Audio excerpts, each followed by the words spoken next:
अस्सलाम वालेकुम गाइस, कैसे हैं आप सब लोग। उम्मीद करती हूँ खैरियत से होंगे। तो आज की रेसिपी में हम बनाएंगे चिकन कोरमा। बहुत ही मज़ेदार रेसिपी होती है। रेसिपी स्टार्ट करने से पहले अगर आप हमारे चैनल पर न्यू हैं तो चैनल को सब्सक्राइब करना मत भूलिएगा। वीडियो को लाइक एंड शेयर किया करें, अपना रिव्यू दिया करें। और रेसिपी स्टार्ट करते हैं इन्हीं बातों के साथ। बहुत मज़ेदार सी रेसिपी होने वाली है।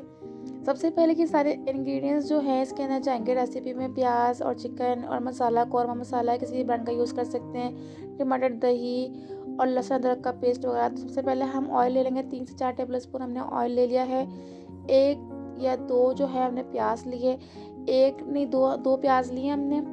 इन प्याज को हम अच्छे तरीके से फ्राई कर लेंगे। ब्राउन होने के बाद हम इनको ड्राई करने के लिए रख देंगे। इस तरीके से जब ये बिल्कुल ब्राउन हो जाएगी तो हम इसको निकाल लेंगे और इसको सुखाने के लिए मतलब ड्राई करने के लिए रख देंगे। सर्दियों में ये अच्छे से ड्राई हो जाती है। इसका चूरा चूरा करके हम इसमें ऐड करेंगे, ठीक है। तो यहाँ पर हम थोड़ी सी प्याज रहने देते हैं और इसी में हमने बोनलेस चिकन का इस्तेमाल किया है। तो हम डाल देंगे इसमें चिकन आधा किलो के करीब है और उसको अच्छी तरीके से फ्राई कर लेंगे प्याज के अंदर, क्योंकि जो प्याज का जो ऑयल होता है ना वो बड़ा टेस्टी होता है। तो यहाँ पर हमारा जो चिकन है वो अच्छे से फ्राई हो चुकी है। तो यहाँ पर हम ऐड कर देंगे लहसुन अदरक का पेस्ट, ये है 2 टेबल स्पून के करीब। तो यहाँ पर हम इसको अच्छी तरीके से मिक्स कर लेंगे। 1 मिनट तक हम इसे कुक करेंगे। उसके बाद हम ऐड कर देंगे कौरमा मसाला। कौरमा मसाला आप किसी भी ब्रांड का इस्तेमाल कर सकते हैं। मैंने पूरा ऐड किया, इसमें नमक भी शामिल होता है। आप चाहे तो नमक अपने हिसाब से ऐड कर सकते हैं। मैंने नमक इसमें ऐड नहीं किया क्योंकि इसमें ऑलरेडी नमक होता है। तो यहाँ पे हमने 1 टमाटर ऐड किया है। आप चाहे तो टमाटर ऐड कर सकते हैं, नहीं भी ऐड कर सकते हैं। मैंने ऐड कर दिया है, वरना कौरमे में टमाटर डलता नहीं है वैसे। तो यहाँ पे ना हमने दही का इस्तेमाल किया। हमने आधा पाव दही इस्तेमाल किया है। वो हम अच्छी तरीके से इसमें मिक्स कर लेंगे और इसको कुक करेंगे 5 मिनट के करीब, ठीक है।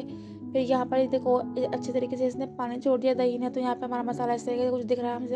यहाँ पे हम इसको अच्छी तरीके से इसमें प्याज ऐड कर देंगे जो हमने चूरा करके ऐड रखी हुई थी, यानी कि जब ब्राउन की थी प्याज, वो ऐड करके इसको अच्छे तरीके से मिक्स कर लेंगे और 2 से 3 मिनट के लिए कुक करेंगे। जब ये इस तरीके से हो जाएगा, भुन जाएगा, तो यहाँ पर हम ऐड कर देंगे हरी मिर्चें और धनिया। हरी मिर्ची और धनिया आप अपने हिसाब से ऐड कर सकते हैं। मैंने अपने हिसाब से ऐड किया। तो कौरमे में डलता नहीं है, वैसे मैंने ऐड कर दिया है। आप चाहे तो ऐड कर सकते हैं, आप चाहे तो नहीं भी ऐड कर सकते हैं, आपकी मर्ज़ी है, ठीक है। तो रेसिपी बहुत सिंपल सी थी।